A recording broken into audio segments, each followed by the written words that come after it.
시대의 표현인데요. 박근혜 정부의 공신으로 치면 아마 1등 공신이지 않을까 싶습니다. 또 작년 7.30 보궐선거에서 순천 곡성이죠.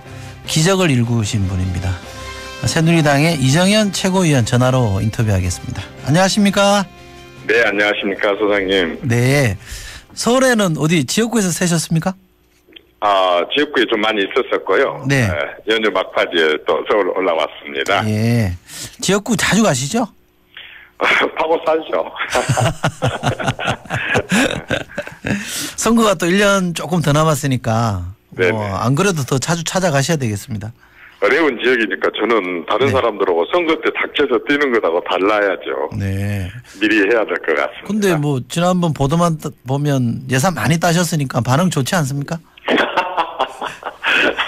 꾸준히 관리하지 않으면 안 됩니다. 네, 그렇죠. 우리 이정현 최고위원 하면 대변인 시절인가요? 휴대폰 열 몇 개 갖고 다니신다고 그러셨죠? 배터리요. 배터리. 예. 요즘은 몇 개 들고 다니십니까? 요즘은 3개면 충분합니다. 3개면 충분합니까? 이런 질문 드리면 대답 안 하실 것 같습니다. 요즘도 박근혜 대통령이랑 가끔 통화하십니까? 대답 안 하겠습니다. 알겠습니다. 취임 만 2년, 박근혜 대통령이 이제 만 2년 지나서 이제 3년 차 접어들었는데요. 아무래도 네. 이제 박근혜 정부 출범에 주역 중 한 분이시니까 감회가 좀 새로우시죠? 그래도 담담합니다. 꼭 어떤 기분이 드냐면요. 호남 고속길이 지금 4월 초에 개통되잖아요. 오랫동안 5년 동안 공사를 해가지고. 저는 지금 그런 기분입니다. 말하자면 KTX 내일을 깔고 이제는 KTX가 지금 3시간 걸려서 가는 광주를 1시간 반 주파해서 간다는 그 설레임, 그걸 기다려지고 있고 이제 또 그렇게 반드시 KTX가 달릴 것이라고 하는 확신, 신뢰가 있는 것처럼 지난 한 2년 동안 박근혜 대통령이 그동안에 많은 분야에서 비정상적이었던 분야들의 정상화를 시키는 노력을 했고 이제 올해부터는 그런 부분들이 이제 성과도 좀 내고 또 많은 실행에 옮겨지고 그러리라고 생각되기 때문에 KTX 개통을 앞두고 있는 그런 심정입니다. 비유가 어떨지 모르겠지만. 이 질문은 답변해 주셔야 됩니다. 평점으로 매기시면 ABCD 등급 중에 어떤 겁니까? B 플러스? B 뿔. 저는 A라고 하실 줄 알았습니다. 그나저나 공신이라는 표현을 제가 쓰긴 씁니다만 어쨌든 워낙 박근혜 대통령 지금근에서 보좌를 했으니까 대통령 지지율이 좀 다시 좀 반등하고 있긴 합니다만 많이 빠져서 걱정이 많으시죠? 아무래도 그렇기는 하죠. 아무리 담담하다고는 하지만 어쨌든 또 드러난 것이고 또 지지율이라고 하는 게 여론조사가 지금 얼마나 과학적입니까? 국민들이 또 그런 체감을 하고 있는 그런 내용들이 또 반영되고 하는 것이기 때문에 다시 한번 살펴서 떨어지게 된 요인들을 제대로 분석을 해갖고 또 보강도 하고 또 그동안에 꾸준하게 일관성 있게 추진해왔었던 각종 혁신 작업들은 그것대로 추진을 해나가면 결국 국민들로부터 신뢰를 받을 수 있지 않을까 싶습니다. 그 지역구에 가보면 아무래도 이제 이게 지지율이라는 게 지역별로 이렇게 나눠서도 통계가 잡히는데 호남이 제일 안 좋잖아요, 사실은. 그런데 지역구 가보면 이러저런 주문이 있을 것 같아요. 대통령이 좀 이렇게 해줬으면 좋겠다 저렇게 했으면 좋겠다는 게 있을 텐데 어떤 거를 많이 주문하던가요? 아무래도 호남은 인사죠. 아무래도 인사죠. 참 풀 수 없는 그런 문제인데 참 우리나라에 어떤 지도자들이 나오게 되면 모든 지역들이 숫자적으로 장관 우리 지역에 몇 명, 차관 우리 지역에 몇 명, 심지어는 좀 더 이제 하다가 보면 권력기관에 우리 지역에 몇 명, 이런 식으로 따지고 또 언론 보도에 그런 것이 만족스럽지 않게 나오면 그 자체를 갖고 이제 지역 차별로 이렇게 보고 하기 때문에 아무래도 지역에서는 인사 문제를 제일 많이 거론합니다. 그리고 또 그런 부분들이 조금 저는 대통령과 각 부처 또 공기업 이런 곳에서 어떤 특정 지역에 대한 그런 부분들에 대해서 일부러라도 좀 배려를 했으면 좋겠습니다. 그래서 지난번에 인사에서는 성별, 세대, 지역 등에서 조금 지금과는 좀 달라졌으면 좋겠다 이런 말씀하신 거군요. 덧붙여서 이제는 정말 우리나라 여성들이 아주 정말 똑똑하고 훌륭하고 공부 많이 하고 판단력 뛰어나고 경력도 좋고 한 분들이 많습니다. 이러한 여성들이 정부 부처는 말할 것도 없고 청와대도 그렇고 또 정치권도 그렇고 공기업도 그렇고 여성들이 좀 많이 발탁됐으면 좋겠다는 생각하고 특히 요즘에 젊은 사람들이 공부를 참 많이 하고 좋은 경력, 좋은 아이디어, 추진력 이런 걸 가지고 있는 분들이 많아서 세대도 이제는 꼭 경륜만 따질 것이 아니라 창의적이고 또 아주 박진감 있고 하는 그 역동성 있는 그런 젊은 세대들도 좀 많이 발탁됐으면 좋겠다. 당연히 호남을 포함한 지역적인 배려도 좀 많이 됐겠으면 좋겠다. 그렇게 섞여졌을 때에 이제 지역 간, 세대 간, 성별 간, 계층 간 이런 어떤 그 국민 통합 차원에서의 어떤 그 화합의 분위기도 좀 잘 이렇게 형성이 되고 또 그런 분들이 자기에 관련된 그런 쪽에 대한 반영, 정책의 반영 이런 것도 적극적으로 할 것이기 때문에 고루고루 발전될 수 있지 않을까 싶어서 드린 말씀이었습니다. 여성, 젊은 층, 호남 출신 인사를 좀 두루두루 등용했으면 좋겠다 이런 말씀이시고요. 제가 이걸 그냥 단도직입적으로 질문 드리면 또 안 하실 것 같으니까 그 논란이 됐던 청와대 실세비서관 세 분이요. 이분들이 없으면 대통령이 일하는데 많이 불편할까요? 가까이서 보셨으니까. 저는요. 불편하고 안 하고를 떠나서 굳이 그 사람들을 없애야 되는 이유가 뭐냐. 이걸 저는 좀 오늘 이 자리에서 좀 말씀을 좀 드리고 싶습니다. 하십시오. 그 세 사람의 한 사람은 총무비서관입니다. 뭐 하는 사람일 것 같아요? 전기, 물, 또 뭡니까, 월급, 이런 거 담당하는 총무비서관입니다. 총무. 또 한 사람은 사실상 일부속실장이지만은 오래전부터 대통령의 메시지를 담당하는 사람입니다.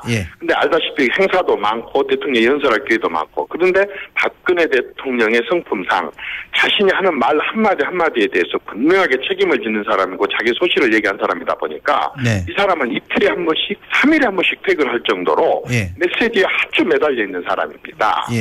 또 한 사람은 수행비서입니다. 이 사람은 17년 동안 대통령을 가장 가까이서 대통령의 모든 언행을 지켜봤기 때문에 박근혜 대통령이 잘못 된 것에 대한 얼마나 단호한지를 가장 잘 아는 대통령을 가장 무서워하는 사람입니다. 어떻게 보면 기능입니다. 기능. 말이 비서관이지 이 방금 제가 말한 그 세 사람들은 기능입니다. 그런데 이 사람들을 잘라라 그러고 이 사람들을 털어내라 그러고 이 비서관 3명이 있어서 마치 대통령이 어떻게 한 것처럼 이렇게 얘기를 한다는 게 참 제가 이해가 안 갑니다. 예를 들자면 어느 국회의원 그렇게 비판하는 국회의원들 보고 당신 보좌관 바꾸시오. 당신 비서관 바꾸고 당신 운전기사 바꾸세요. 이렇게 얘기하면 어떻게 받아들일 것 같아요? 그 운전비서나 자기 국회의원들을 골라서 쓰는 비서관이나 보좌관들은 정말 자기하고 호흡이 잘 맞고 모든 것은 자기 책임하에 하는 거고 그 사람들은 보좌하는 사람들이거든요. 그런데 대통령도 아니고 비서실장도 아니고 수석들도 아니고 비서관 3사람을 가지고 온통 이렇게 한다는 게 제가 좀 이해가 안 됐고 또 하나는 우리가 과거 정권을 한번 돌이켜보면 이 앞전 정권, 그 앞전 정권, 그 앞전 정권 또 그 앞전 정권까지를 봐보면 사실 청와대 비서관 특히 대통령의 핵심 측근들 중에 재판받아서 감옥 간 사람들이 많았거든요. 기억나시죠? 동의하십니까? 그런데 지금 이 세 사람들에 대해서 그동안에 야당이 아마 전체가 다 시민단체도 또 상당히 많은 곳에서 언론들이 이분들의 비리나 잘못된 걸 찾기 위해서 아마 많이 노력을 했을 겁니다. 가장 대통령이 힘쓰는 그 2년 동안에 그런 게 하나도 나타나지 않았지 않습니까?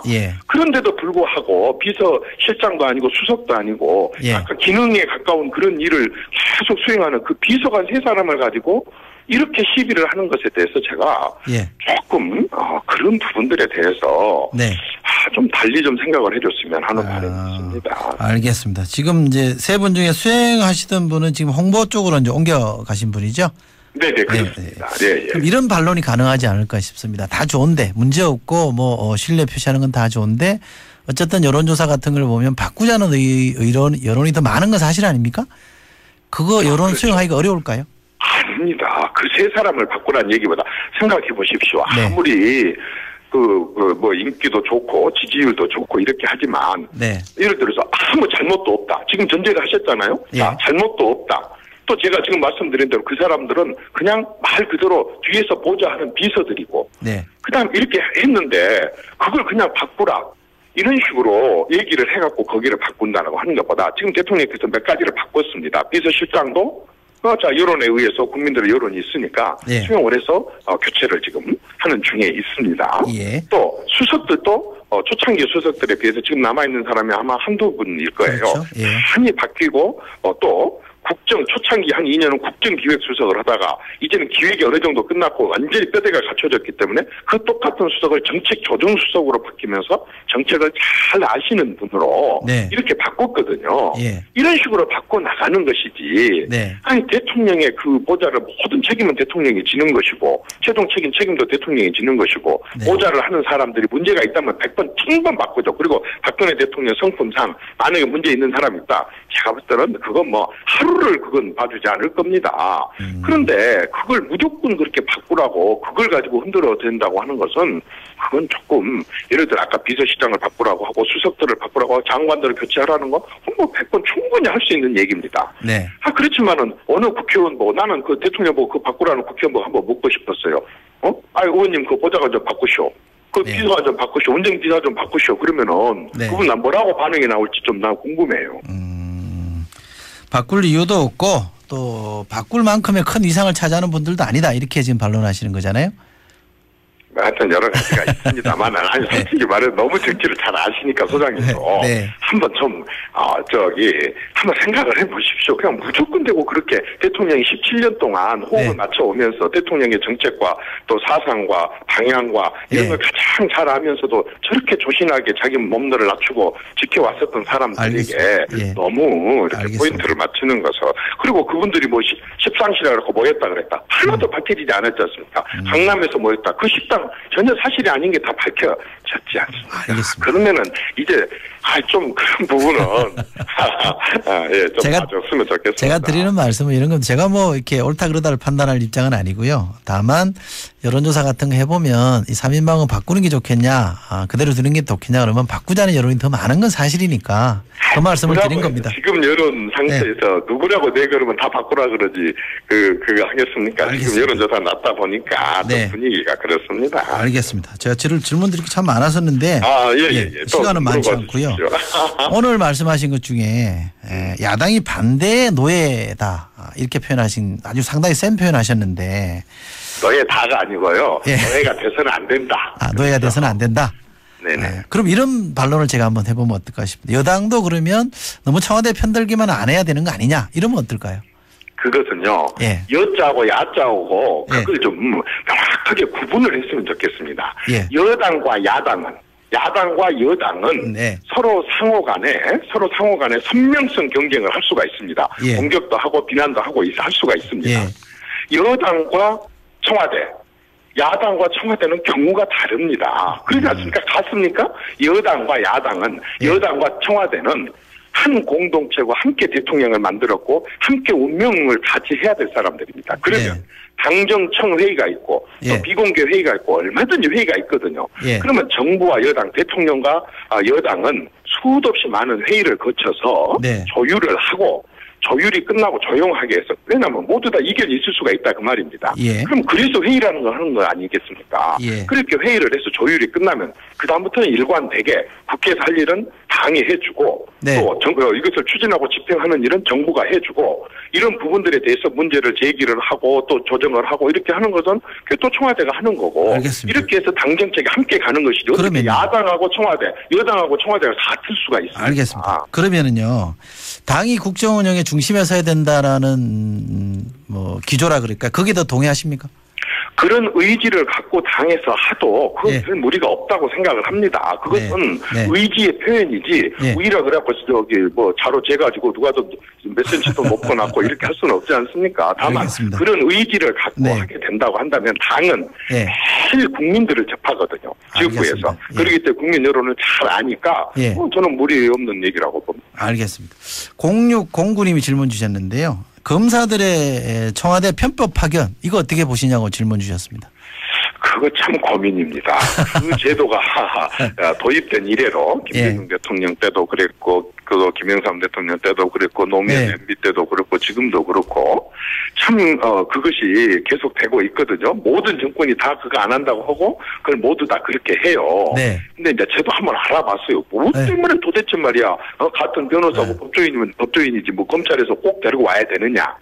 그런데 이제 아까 민정비서관하고 공직기강비서관이 따로 있더라고요. 민정비서관은 좀 경우가 다르더라고요. 그래서 이 청와대 오는 거기들은 아주 성적들이 우수한 사람들, 검찰에서 아주 잘 나간 사람들, 이런 사람들이 와서 차질 없이 한 사람이 몇 사람 몫을 아마 해야 된가 싶습니다. 그래서 역대 모든 정권들이 다 일단 우수한 검찰 인력을 데려다 수사 이렇게 하는 상황이라든가 이런 걸 지켜보고 또 조언도 하고 이렇게 말하자면 그 판단 같은 걸 해야 되기 때문에 아마 그런가 보는데요. 그럼 변호사분들 중에서 데리고 오면 되지 않느냐. 그렇게 한데 이제 아마 글쎄요 뭐 그런 뭐 어떤 감각 때문에 그런다고도 하기도 하고 하는데 저도 그 부분에 있어서는 솔직히 말해서 왜 모든 역대 정권들이 다 꼭 현재 검사들을 데려다 그렇게 했는지 그건 명확하게 저도 설명을 잘 못하겠습니다. 설명을 들어도 솔직히 저는 동의가 안 돼서 개인적으로 동의가 안 돼서 그건 좀 제가 납득이 안 가더라고요. 알겠습니다. 제가 시간을 많이 썼는데도 인터뷰할 얘기를 다 못했기 때문에 간간히 나와 주십시오. 네네 알겠습니다. 오늘 말씀 고맙습니다. 네 고맙습니다.